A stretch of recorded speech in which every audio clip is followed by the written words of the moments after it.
Convidamos então a conferencista, a doutora Vani Kensky, da Universidade de São Paulo.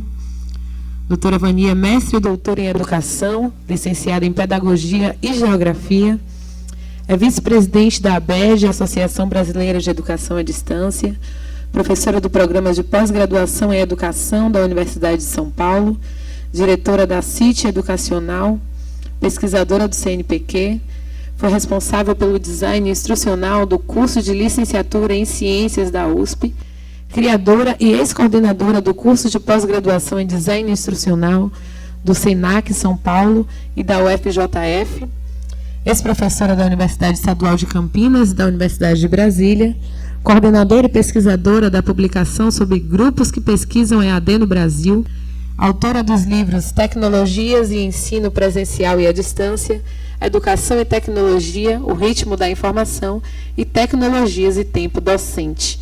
Então, com a palavra, a professora doutora Vani Kensky.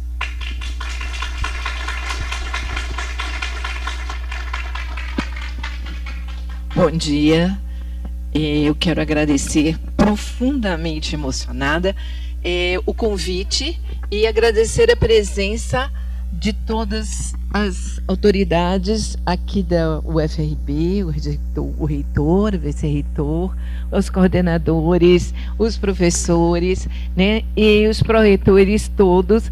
É uma grande prazer, uma grande honra estar com vocês. É um grande compromisso e um agradecimento especial aos professores Eniel e Adilson pelo convite e pela confiança em trazer um tema que me desafiou, que me fez pesquisar, tive várias versões para poder trazer alguma coisa que nos conecte, que estejamos numa fala da educação, uma fala da educação no Brasil. E com o espírito de educador, mais do que palestrante, trazer o desafio da palestra para alguma coisa que nos mobilize, que nos faça refletir, que nos leve a conversar com o outro para juntos podermos nos transformarmos. Esta é a missão da educação, a transformação, independente da situação. Bom, e eu fico agradecida também que o tema sejam as perspectivas. Então, vamos olhar nas perspectivas a partir de um ponto, e aí, como geógrafa, eu me posicionei dentro desse processo das perspectivas da educação à distância no Brasil. Desafios. Uma parte muito fácil, aí foi difícil, foi filtrar todos os desafios.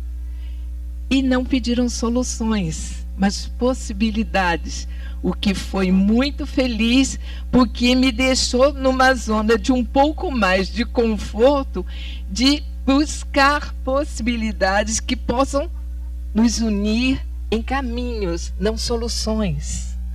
Porque nós precisamos, antes de tudo, identificar o contexto para quem nós estamos fazendo educação. Qual é o contexto brasileiro para a educação à distância no Brasil? Quem são os nossos alunos? Com quem nós podemos contar como professores? Como nós fazemos os desafios das instituições? Então, este processo é um processo que vai nos mobilizar a termos, pelo menos, uma consciência não do problema pessoal, particular, nem do local, mas que envolve a nossa realidade, o nosso contexto.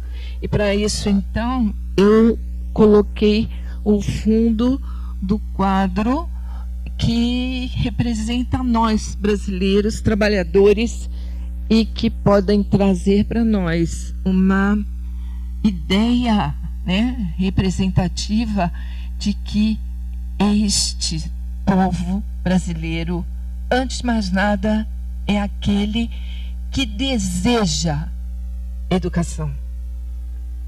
Todos desejam educação e quando deseja educação não é para ir a um determinado lugar, é uma expectativa de vida melhor. Então, quando um aluno vai a um determinado espaço, ele não quer ser toda a vida um aluno daquele espaço. Ele tem uma expectativa de ter uma vida melhor, de aprender para mudar a sua estrutura. Então é essa expectativa que nós temos como nosso desafio, de oferecer a eles condições de ser melhor, de transformar a sua vida, como nós, pela educação, e eu não estaria nesse espaço aqui se não passasse por esse processo como um ser desejante de aprender e de me transformar. Aconteceu com todos nós professores, ninguém nasce sabendo. Então é nesse contexto que nós precisamos olhar aos nossos alunos. E quem são esses alunos? E aí, entre muitas possibilidades de trazer rapidamente no contexto quem são esses alunos, eu fui ao Censo de Educação Superior do INEP, MEC, 2018, ano passado, e vi os nossos índices. E coloquei os emojis ali, porque na hora era dor, era sentimento que estava ali. No primeiro índice aqui, estão os alunos que concluíram o ensino médio e não seguiram adiante. Esses alunos estão numa expectativa. Ele é um desafio nosso, eles estão parados, eles pararam de estudar, eles seguiram até aqui. E nós estamos aqui pelo censo, são praticamente 9 milhões de pessoas que não frequentam e concluíram o ensino médio. Pior, são aqueles que me fazem chorar.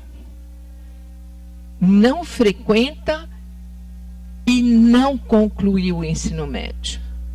E esses, se nós temos aqui 39%, aqui 25%, e uma faixa pequena está frequentando o ensino superior. Uma faixa menor, bem menor, ainda frequenta o ensino médio. E isso eu estou falando de uma população que tem 18 a 24 anos, quer dizer, os jovens em fase ainda, ou que já deveriam estar no ensino superior, mas ainda estão no ensino médio. E aí, quando nós vemos que nessa faixa, principalmente se nós consideramos os 24 anos, não frequenta, mas concluiu a graduação, ou seja, aqueles que estão realmente em fase, porque estão com mais de 20 anos, nós temos 3,5% desse contingente de pessoas. E aqueles outros que frequentam ainda o ensino fundamental. Então, nós temos aqui um desafio primeiro, porque esses são aqueles que estão precisando de uma formação e que a educação à distância, ela pode ser uma solução. Então, quem são esses alunos? Onde estão esses alunos? E o que nós podemos oferecê-los quando nós oferecemos educação? Aí nós vamos procurar quem são os nossos formadores, nossos professores, tutores, colegas. E aí, embora nós tenhamos um esforço muito grande, eu não consegui um índice mais atualizado, mas ele é de 2013, 2014, nós vamos ver as coisas, se nós pensarmos de forma coletiva, se nós avançamos um pouco, o resto do mundo também avança, então os índices mais ou menos ficam estáveis. O número de doutores por 100 mil habitantes, feito neste gráfico da OCDE, ele mostra que o Brasil está num dos últimos lugares em número de mestres e doutores. Menos de 2 milhões de mestres e doutores. O Brasil, no índice em relação aos outros países, está lá entre um dos últimos que tem formação em nível de pós-graduação, de qualificação para o ensino superior, somos os colegas, são aqueles que vão conduzir os cursos em todas as áreas de AD. Se nós compararmos, e só para chamar a atenção, o processo em Portugal, ele está lá em cima, abstraindo o contexto. Mas nós temos um grande desafio de formação entre os nossos professores, doutores e mestres. O número de mestres e doutores não chega a 1%, 0,8% da população do Brasil.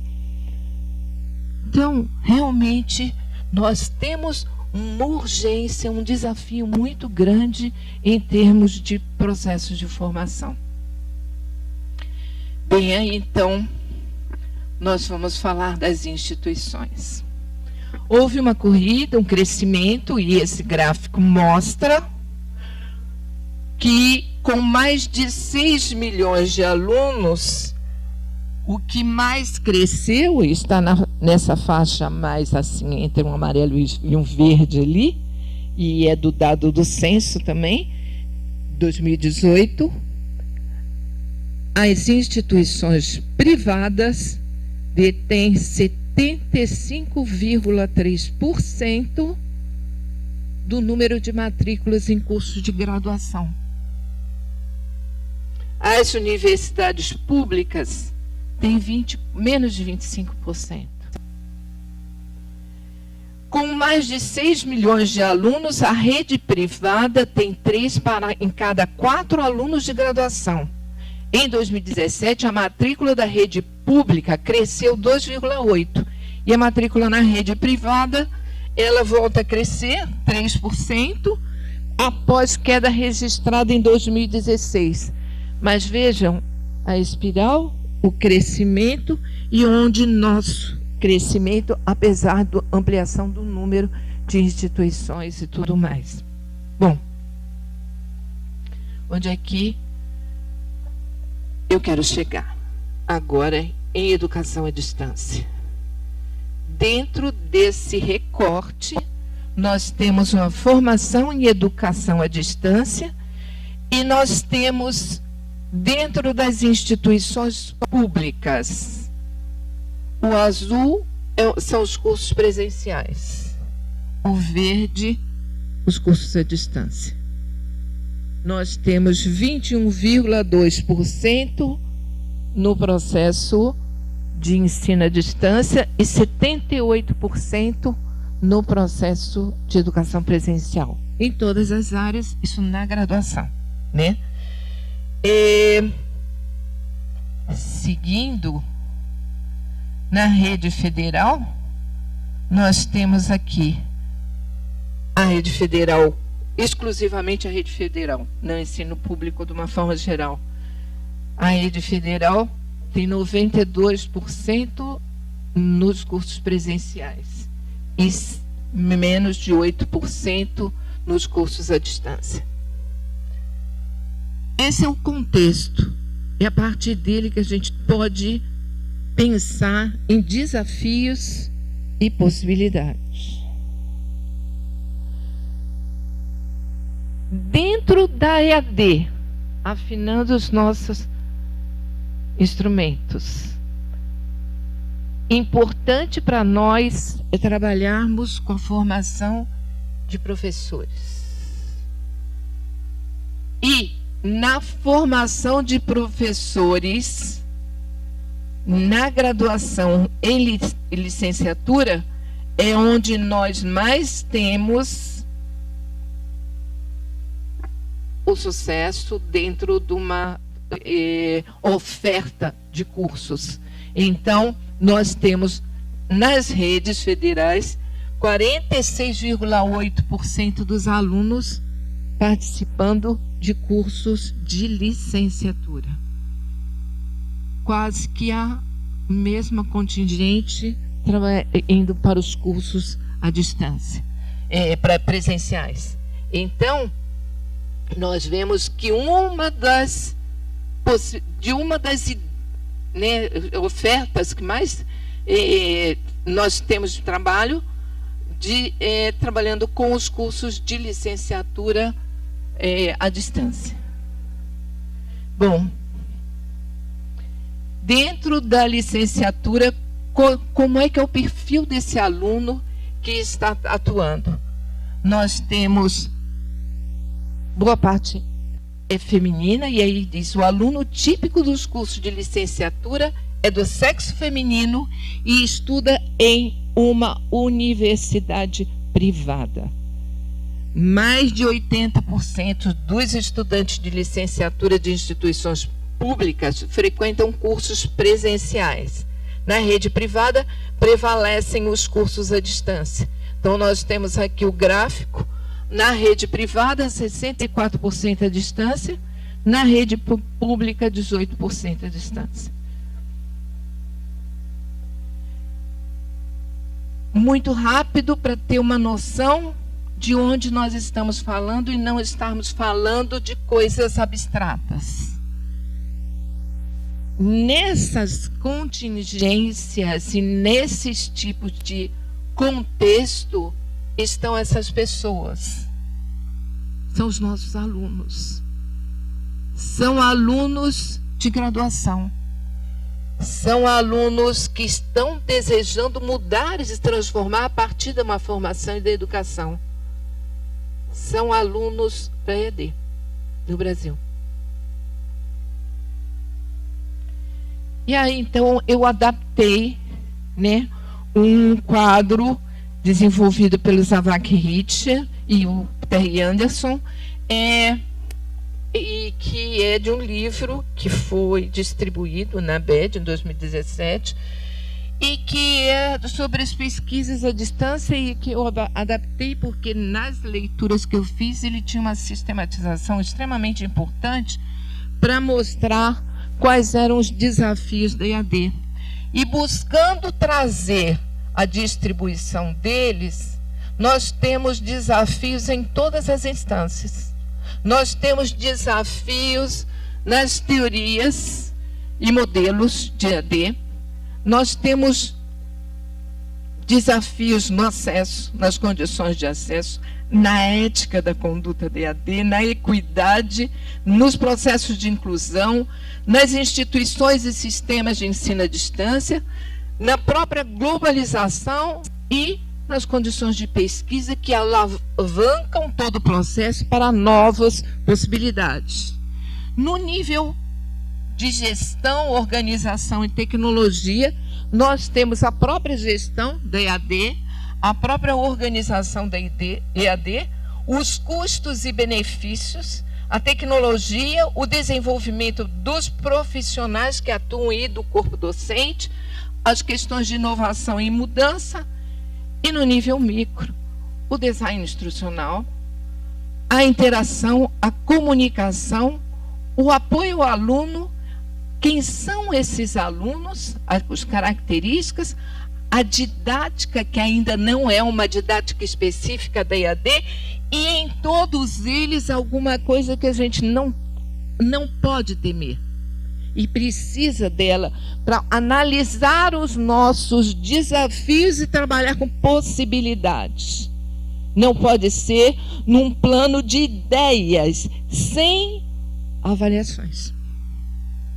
É fundamental que hajam avaliações, e a avaliação não vai ser só apenas uma avaliação do aluno e da aprendizagem, mas é a avaliação de todo o processo, em todos os momentos, porque ela pode fornecer para nós as condições para sabermos o próximo passo. Uma coisa que sempre trabalho com os alunos, os colegas e tudo mais, é o seguinte: quando a gente entra no ambiente virtual, nós todos fazemos que nem como nós fazemos na internet. Entramos no Google, entramos e tudo mais e trabalhamos com a superfície. No ambiente virtual, nós trabalhamos apenas com a superfície. E eu gosto de ir para outra camada, para as estatísticas. Vocês viram que eu gosto de geógrafo, tu gosta disso.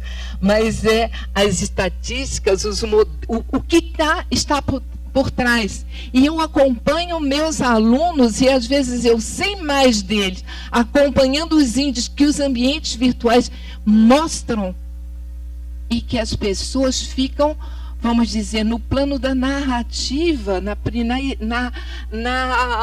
só na superfície da tela, e não entra na análise, que é uma avaliação. A avaliação é conhecermos esse processo e saber tomar decisões a partir das evidências que estão ali e que elas não são trabalhadas, ensinadas, não há uma cultura. Mas eu quero que este aluno aqui seja meu parceiro.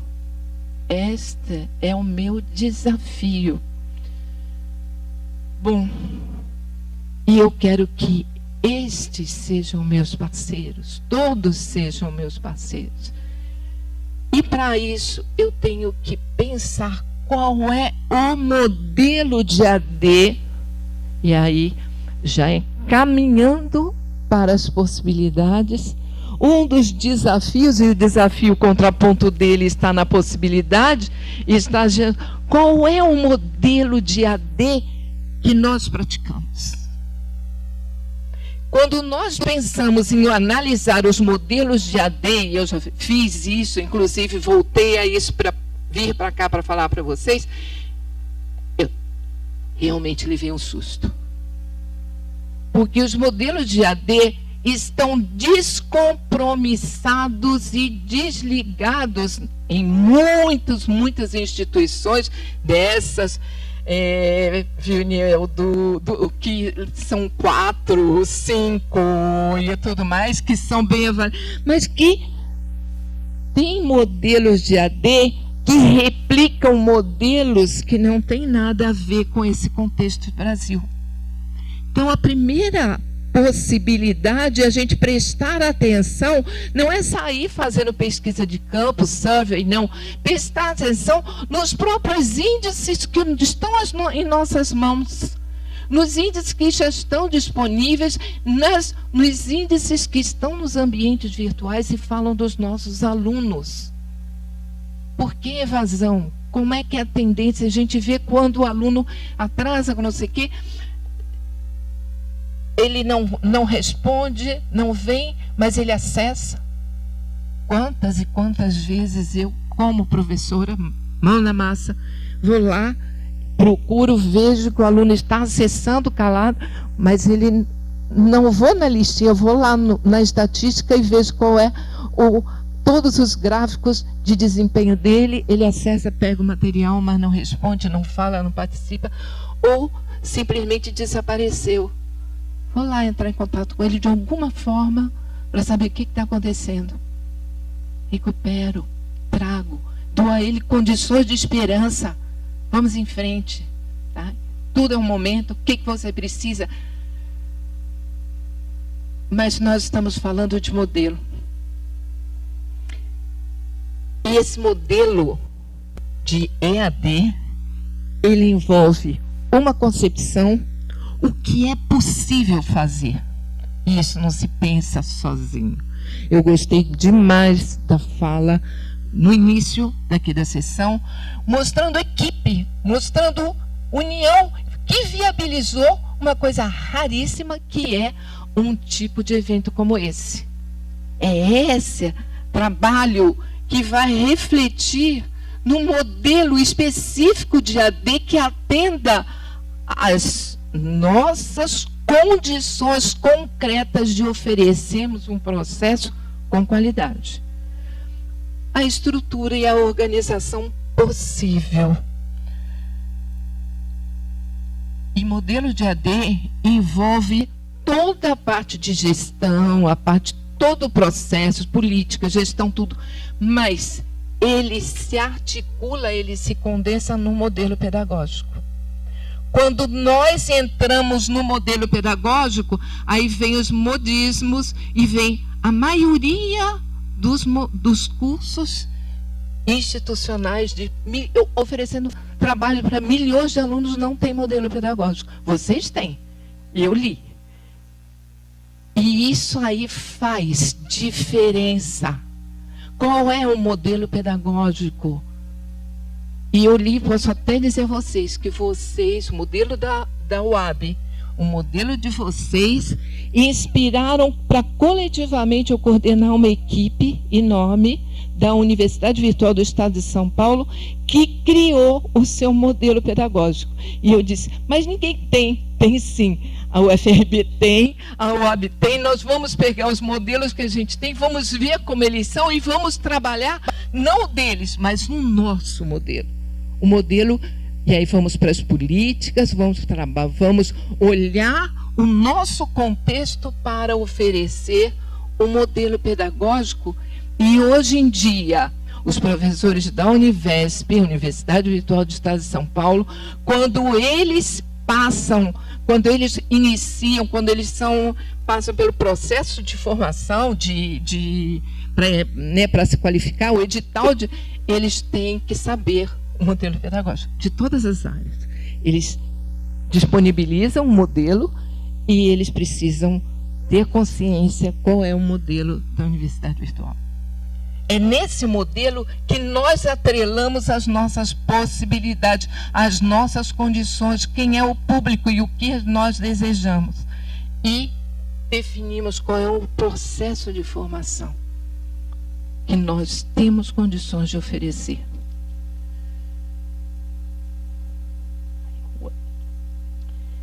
Bom, o que eu encontrei em levantamentos? Vocês viram nos índices que existe uma discrepância imensa entre cursos que são de instituições privadas e os cursos de instituições públicas.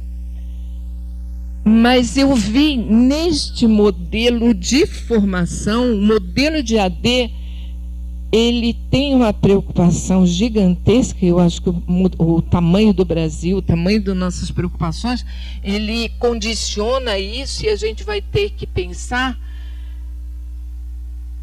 qual é a possibilidade que eu tenho. Eu tenho muitos amigos. Eu gostaria de dar uma festa enorme convidando todos os meus amigos. Mas o desafio é que as minhas possibilidades financeiras, estruturais e institucionais me levam a fazer recortes. E eu tenho que fazer escolhas. Ou eu convido todo mundo e fico quebrado para o resto da vida, ou eu escolho um grupo e vou atrás e vou trabalhar com aquilo e encontro formas diferenciadas para atender e para estar com os meus amigos, respeitando a mim mesma. Então, a primeira coisa é o respeito à instituição e às suas condições concretas. Não oferecer aquilo que ela não vai poder avançar. Mas as instituições brasileiras, elas querem oferecer e oferecem um ensino massivo. É um modelo. Os MOOCs estão aí para isso. Mas eles não têm uma formação de graduação. Você não pode fazer uma formação de graduação totalmente voltada a um MOOC, no MOOC, em massivo. Mas o massivo não está só na extensão da formação, mas na impessoalidade com que eu visito muitas páginas, quando eu tenho acesso, adoro ter acesso aos ambientes virtuais, e o aluno é apresentado um conteúdo a ele sem nem dar bom dia, ou olá, tudo bem com vocês? Ou alguma coisa, uma forma mais dialógica, uma forma mais de aproximação.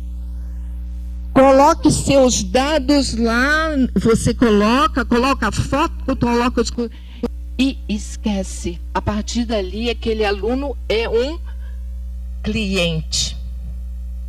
Não é um processo de formação, é um processo de aquisição de conteúdos, porque o foco é apenas no conteúdo. A interação é mínima. Se você tiver dúvida, você contata o tutor. Ou então tem um fórum que nunca tem feedback do tutor.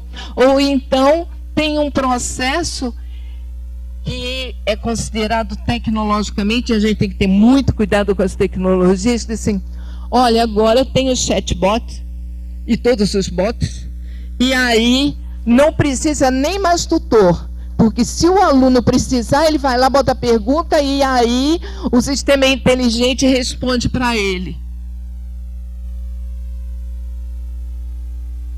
A resposta é individual, e isso, para a educação, veio trazer um enorme desafio, que é a despersonalização da educação. Nós, com isso, terceirizamos a formação. Nossa formação não é mais uma formação de relações entre pessoas que desejam ensinar e outras que desejam aprender. É uma formação no modelo fordista de entrada, consumo e saída. E para isso, nós estamos produzindo conteúdos e terceirizados, comprando conteúdo. Os professores não sabem fazer, não tem nada. Então, mas tem uma empresa que vende e eu vou comprar o conteúdo. A gestão de participação com tecnologias e impessoalidade. E acabamos destruindo a força maior que fez com que eu continue com a educação, que fosse a minha primeira escolha e que muitos de nós faz com que nós consideremos a educação num processo de docência e de relação professor-aluno.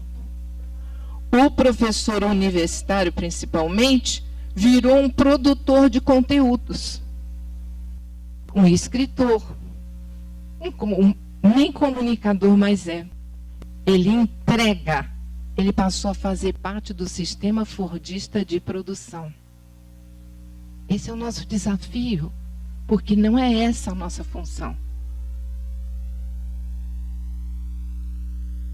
O aluno é alguém que é atendido como cliente. E ele passa pelo processo e recebe lá. E no meio disso, tem todo um processo industrial de entrega despersonalizada, descontextualizada e que leva ao descontentamento, má formação, abandono. Não temos educação nesse sentido, embora o número de matrículas só cresça, principalmente em espaços que se preocupam com isso. Porque existe uma pergunta grande: quem é o aluno EAD? E é um aluno com X que pode ser qualquer um. Eu gosto de fazer cursos à distância. Eu me matriculo com regularidade. Não, o meu processo de formação não termina nunca. Bom, mas também quem é o professor EAD? Num processo desse de produção de materiais, qual é o papel do professor? Eu estou formando, eu tenho para mim um compromisso de dar aulas, de ensinar, tenho uma disciplina, design didático digital, eu estou formando profissionais aqui. Onde eles vão atuar? Eu acho que eu não podendo trabalhar com todos aqueles esquemas ali, esse foi aquele que eu consegui trazer algo para poder compartilhar com vocês. E aí, então, vem a questão das possibilidades da EAD nas instituições públicas. Este é o meu desafio. A minha formação inteira, desde a hora que eu botei o pé no colégio até hoje, só foi em instituição pública.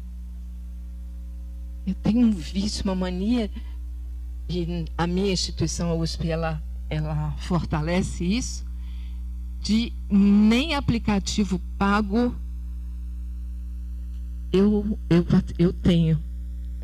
Eu gosto e eu tenho para mim um processo de educação é alguma coisa que está na Constituição como uma das obrigações do Estado. E essa é importante a gente respeitar. E para isso, nós temos que nos preocuparmos com a qualidade dessas possibilidades. Neste contexto, com a qualidade. E aí, eu trouxe essa imagem que representa mão na massa. Eu tenho que colocar a mão na massa, nem que seja virtual. Nem que eu esteja ali gravando.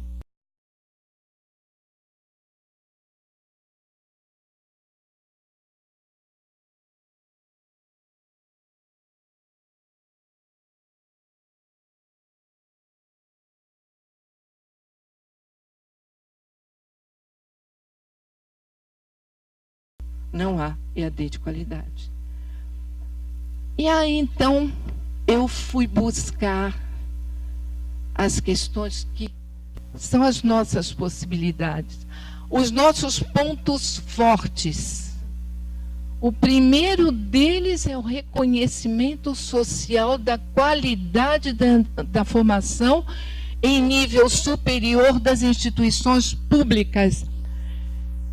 Este reconhecimento é alguma coisa tão importante em termos de cultura dentro de uma sociedade que nós precisamos responder à sociedade, garantindo a ela essa manutenção do reconhecimento social daquilo que nós podemos oferecer em forma de formação.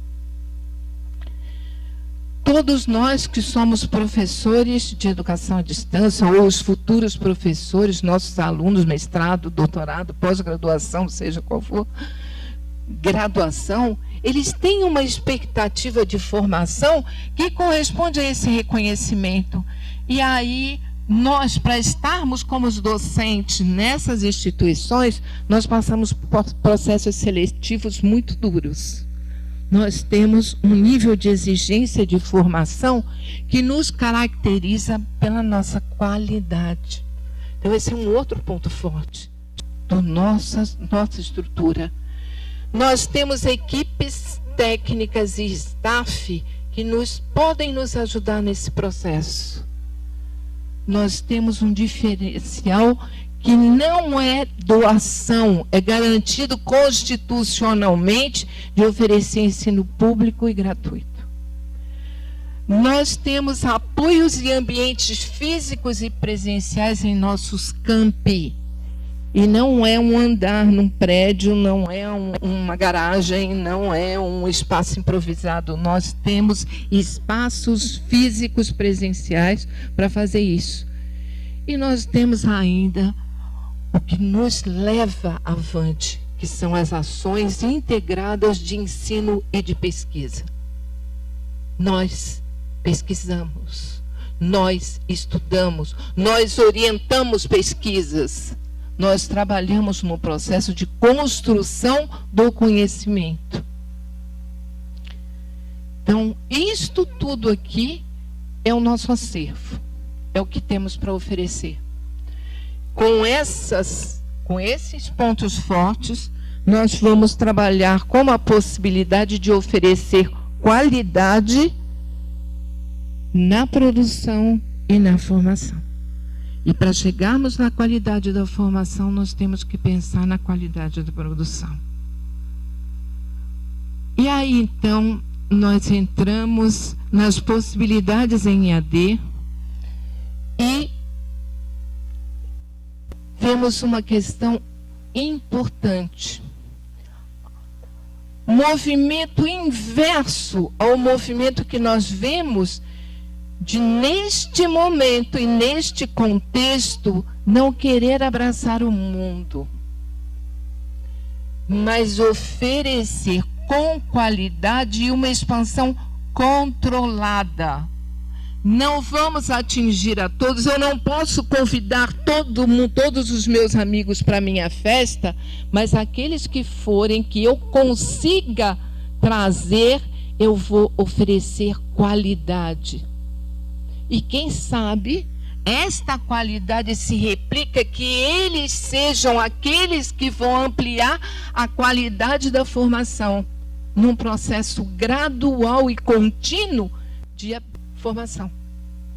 Então, não ter medo de fazer alguma coisa que não seja grandiosa, que atenda a milhões, que essa é a demanda.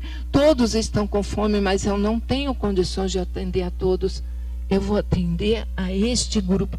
E este grupo vai ser aquele que vai multiplicar meus pães e peixes para outros grupos e vamos em seguida. Mas eu vou garantir a eles, com a minha responsabilidade, de formar pessoas com qualidade no contexto e no processo que eu tenho condições de formar. Porque eu tenho um acervo de pontos fortes e de pessoas e de condições para poder trazer essa qualidade para a formação à distância. Inovação e criatividade. Isso não se faz sozinho. Isso se faz na interlocução com os pares e com os alunos, com os estudantes. Eles podem trazer isso para mim. Eu sempre aprendi muito, e todos nós sabemos que nós aprendemos muito trocando ideias, pensando. Então, trazer essa formação mais dialógica, mais, vamos dizer, um conteúdo que seja construído e colaborado com todos ali presentes, eles vão trazer para nós as condições concretas que nós mesmos não temos condições. Aluno parceiro. Essa relevância regional e nacional se dá não pelo número de possibilidades do uso das tecnologias. Eles fazem chover dentro do curso e a minha mesa fica molhada aqui, a distância eu consigo... Não é isso. A relevância nacional vai dizer, eu aprendo. E o que eu aprendo eu aplico. E eu tenho o desejo de aprender. E aí entra numa área que é uma das minhas grandes paixões hoje, de fazer com que o aluno, quando abre o computador e ele vê o logo do ambiente, este é o meu curso. E ele abre a tela e diz, esta é a minha turma, é o meu grupo. E quando ele entra e começa a participar, ele tem parceiros. Tem pessoas que estão junto com eles, estão próximas, estão presentes, porque AD é isso.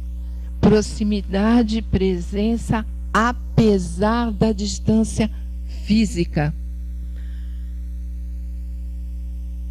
Não se pode fazer isso sem parcerias, consórcios e redes entre programas. E a UAB e a UAB e todos nós, e nós aqui com todos esses que estamos neste simpósio, somos mais do que evidente um propósito de que não podemos caminhar sozinho, mas podemos estar juntos, virtualmente juntos, e juntos pensando com qualidade, vamos construir e fazer diferença, né?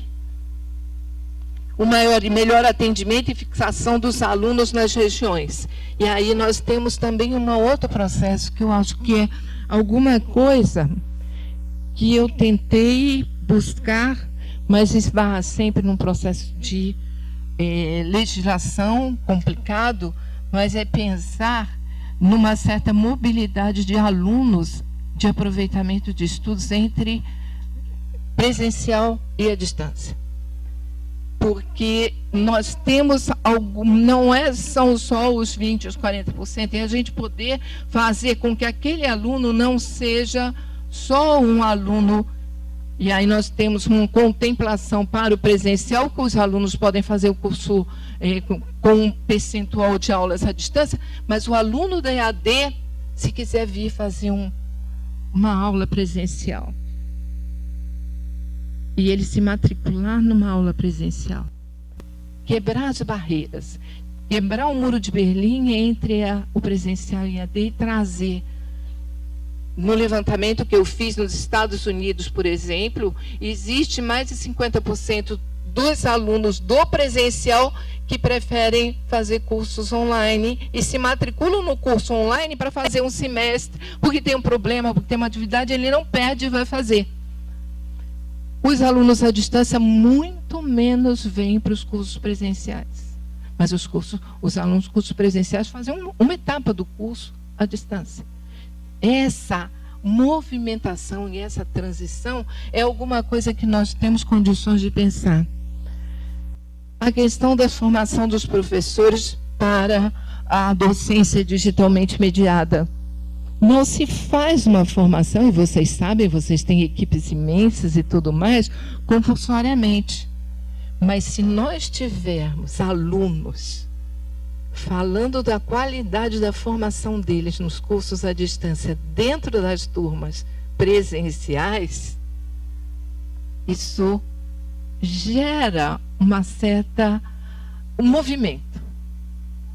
Eu já vi isto acontecer, de que o aluno começa a falar e a participar e trazer posições extremamente válidas e inovadoras do que ele vivencia em cursos online, e aí então aquele mobiliza outros professores para virem atrás e buscarem uma espécie de adesão a partir dos nossos parceiros, que o principal parceiro tem que ser o aluno. O aluno não é um número, o aluno não é um cliente. O aluno não é apenas um consumidor de conteúdos. O aluno é uma pessoa como nós fomos e que deseja e tem aspirações e que quer se formar e quer ir além. Esse é o nosso desafio, mas é também a nossa riqueza e a nossa possibilidade quando a gente coloca o espaço de lá. Gente, sem internacionalização, nós já estamos muito aquém do que é trabalhado no mundo. São redes nacionais e internacionais. Buscar que os alunos tenham uma oferta de cursos, e são vários aí, parcerias, cursos de idioma, e aí eu digo, qualquer idioma. Professora, além do inglês, o que você quer, o que você acha que eu devo estudar? Espanhol, claro, você está aqui envolvido numa América Latina, você está de costas para a América Latina e você está de frente para a Europa, mas você só sabe falar português e você não sabe falar os que estão próximos. Mas se você quer realmente fazer diferença, vai estudar mandarim. Aí você vai fazer diferença. Então, são qualquer idioma, qualquer. Porque você entra num buscador para procurar trabalhos, textos em português, dentro da sua área, que é o outro grande vício, e isso eu vi muito na pesquisa, quando eu fiz a pesquisa sobre os grupos que pesquisam EAD no Brasil, dentro São 329 grupos em todas as áreas que pesquisam EAD nas universidades, sobretudo mais de 80% nas universidades públicas, em todas as áreas. Eles pesquisam, eles publicam, mas publicam nas suas áreas. Então, professor, o grupo de engenharia publica na engenharia, o grupo da área de saúde publica na área de saúde, pesquisas internacionais que falam de quê? Formação de professores. Falam à distância. Falam sobre desenvolvimento de projetos para desenvolvimento de aplicativos, desenvolvimento de soluções para as atividades que não são só específicas da área deles. São de todas as áreas. O professor de artes, o professor de idiomas, o professor de matemática precisaria estar sabendo. Então, abrir a internacionalização não apenas nas relações institucionais, mas abrir a nossa cabeça para procurar papers, procurar pesquisas, procurar pessoas que atuam na mesma área e que têm perspectivas diferentes, porque têm formações diferentes e atuam da mesma forma, com os mesmos desafios em outras áreas. E procurar saber como, o que eles estão fazendo, trazendo isso para o contexto e adaptação e adequação à sua realidade. E para isso, os grupos de pesquisa têm uma função relativamente grande. Eles continuam com verba, sem verba. Nós, professores universitários, precisamos continuar estudando, pesquisando. Não sabemos fazer diferente. Não somos terceirizados. Não somos consumidores de conteúdos prontos. Nós somos produtores de conhecimento. E como produtores, nós temos que continuar com a nossa maior possibilidade, aquilo que mais nós podemos fazer. Continuar estudando e continuar pesquisando. E aí, o grupo é o parceiro que vai discutir conosco isso. E o grupo não é um grupo solitário, meu e os meus alunos. Ele é um grupo que precisa fazer parcerias com os outros grupos e discutir como vocês fazem isso. Eventos de que cada grupo venha trazer como está trabalhando, como está resolvendo isso, pode trazer um aprendizado para todos nós, internamente, todos vivendo a mesma realidade, mas pensando coletivamente. E como cada área e cada profissional reage a esse tipo de processo, a esse tipo, quais as soluções, como podemos pensar juntos nisso.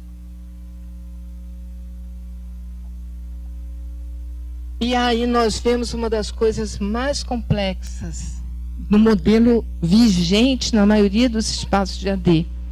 O professor é um produtor de conteúdos que entrega para uma equipe que vai trabalhar, e aí é a equipe que eu mais atuo, que é a parte toda de design instrucional, e aí depois ele entrega e ele nem sabe como aquilo saiu, ele não está lá no fim, ele não sabe como os alunos reagiram, ele não tem nem feedback de todo esse processo.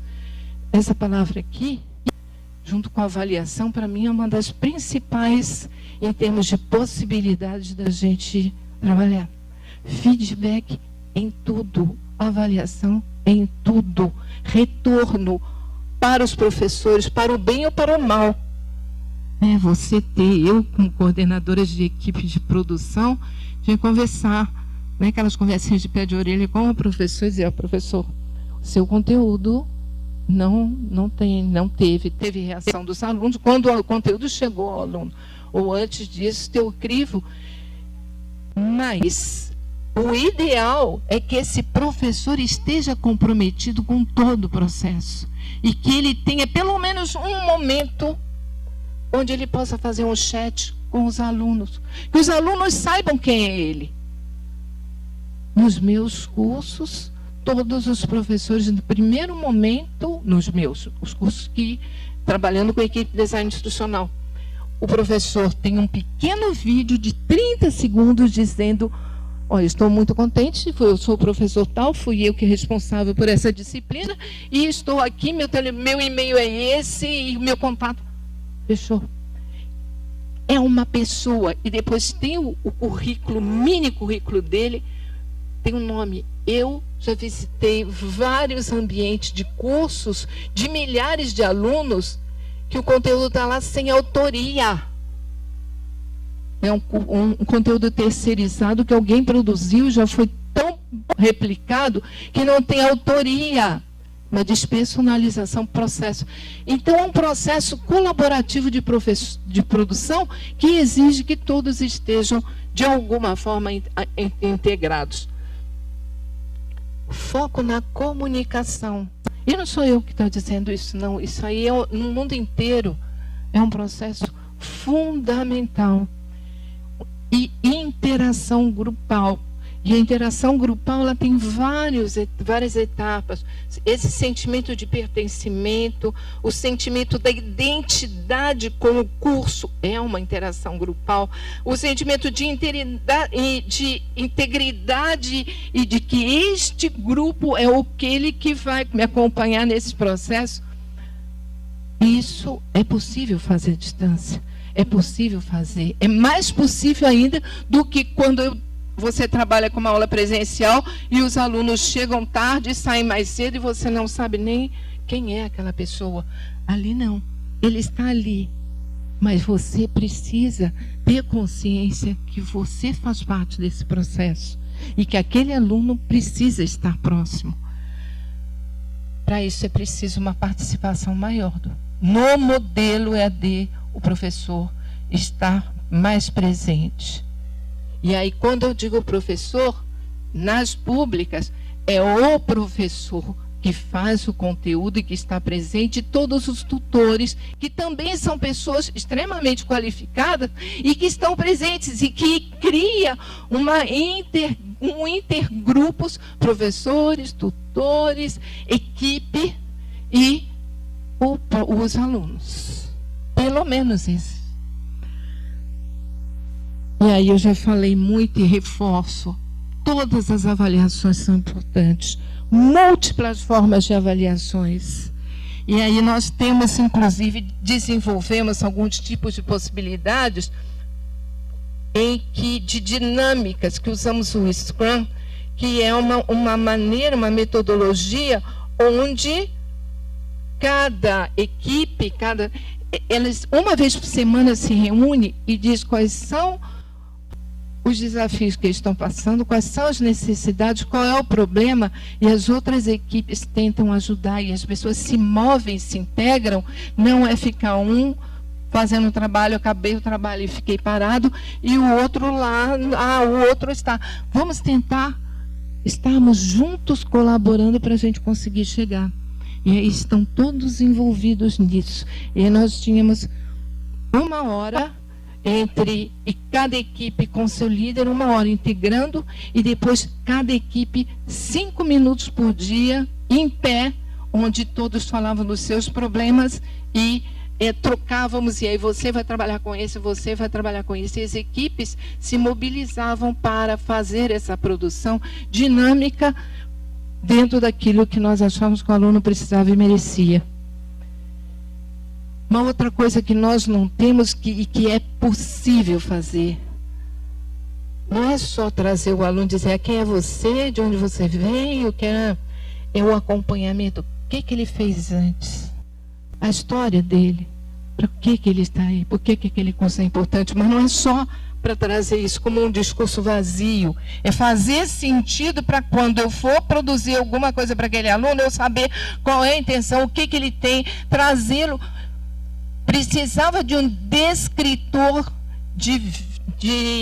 para alunos cegos, para as aulas de biologia.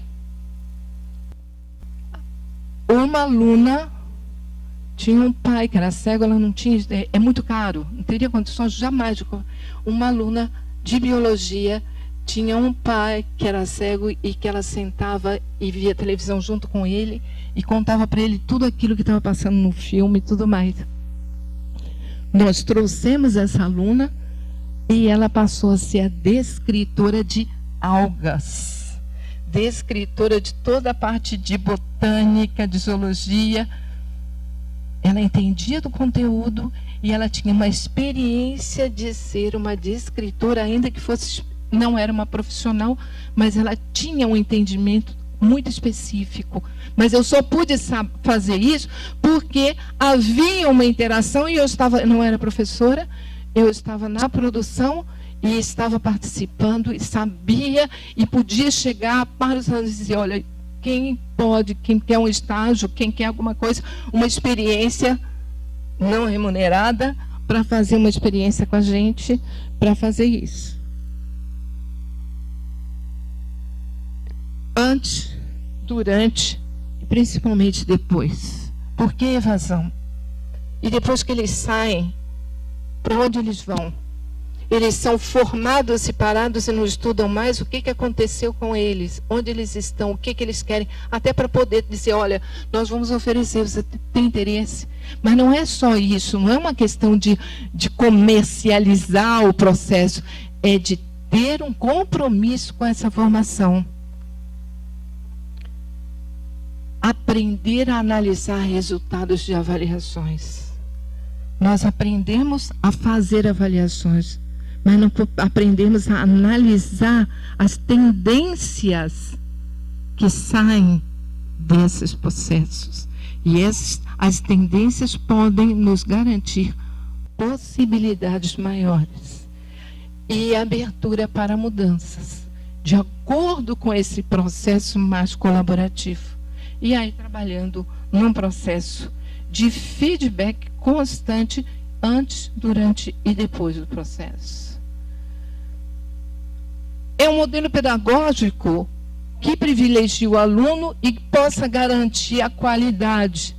E então, este modelo, ele vai trazer a identidade com o curso, o pertencimento, ele tem certeza da presença docente além do conteúdo, um processo de interação, comunicação, colaboração, cocriação, acompanhamento e avaliação.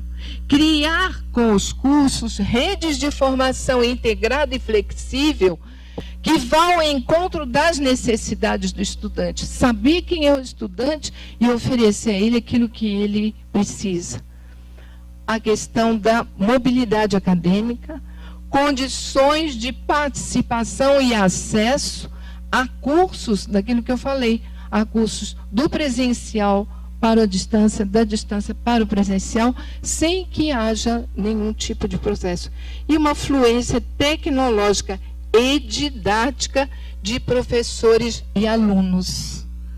E para isso eles têm que aprender qual é o comportamento de AD. No nosso modelo de AD, o aluno tem responsabilidades.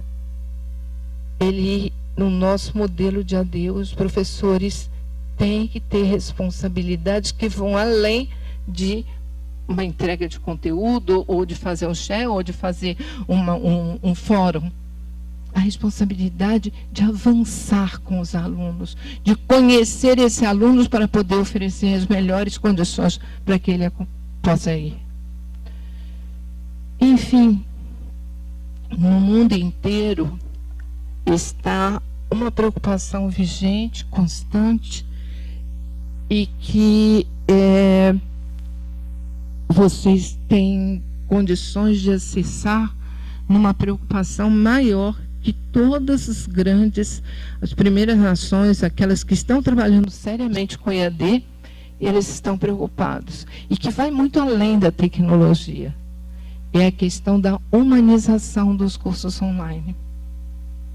E essa humanização, eu trouxe uma fala da Reingold, Jennifer, de 2015, em que ela diz: quanto mais nossa sociedade for se tornando tecnologicamente avançada, maior será a nossa necessidade de voltar aos princípios básicos da comunicação humana.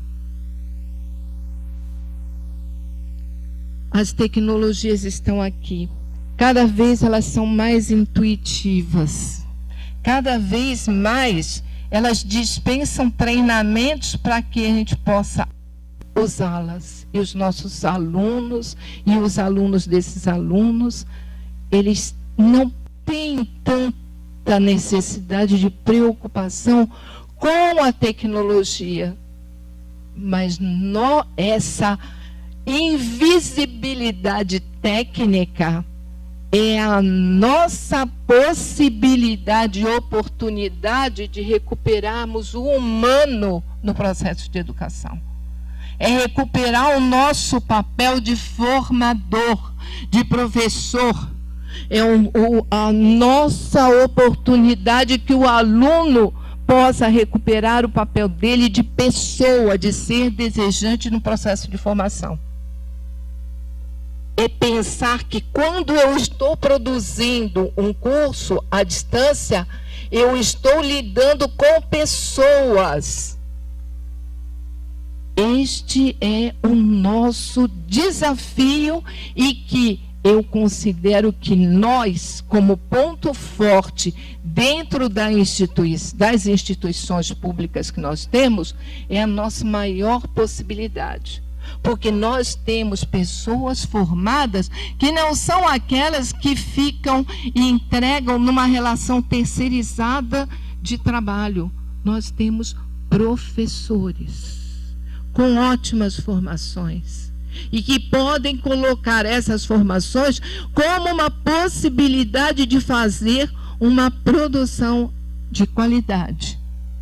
Uma produção em que haja o fator humano esteja presente. E não é para passar a mão na cabeça do aluno, porque não dá, nem virtualmente, mas é para entender que nós somos pessoas e eles também.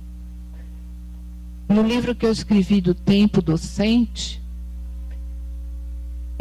existe uma parte em que eu digo que o professor, nesse processo, ele precisa se respeitar nos seus tempos.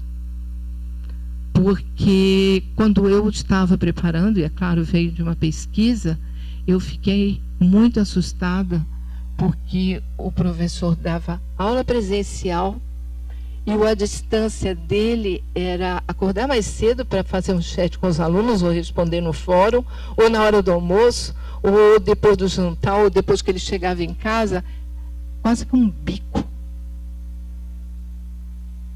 E isso é sério e comprometedor.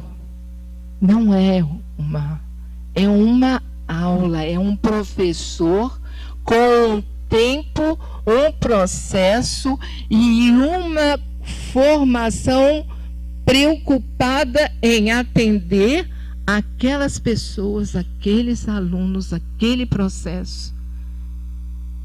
É um tempo de respeito às pessoas, do professor e do estudante.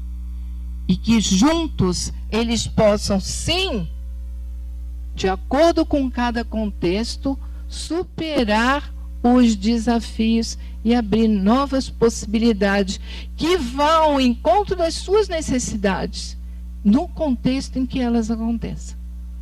E isso é atemporal.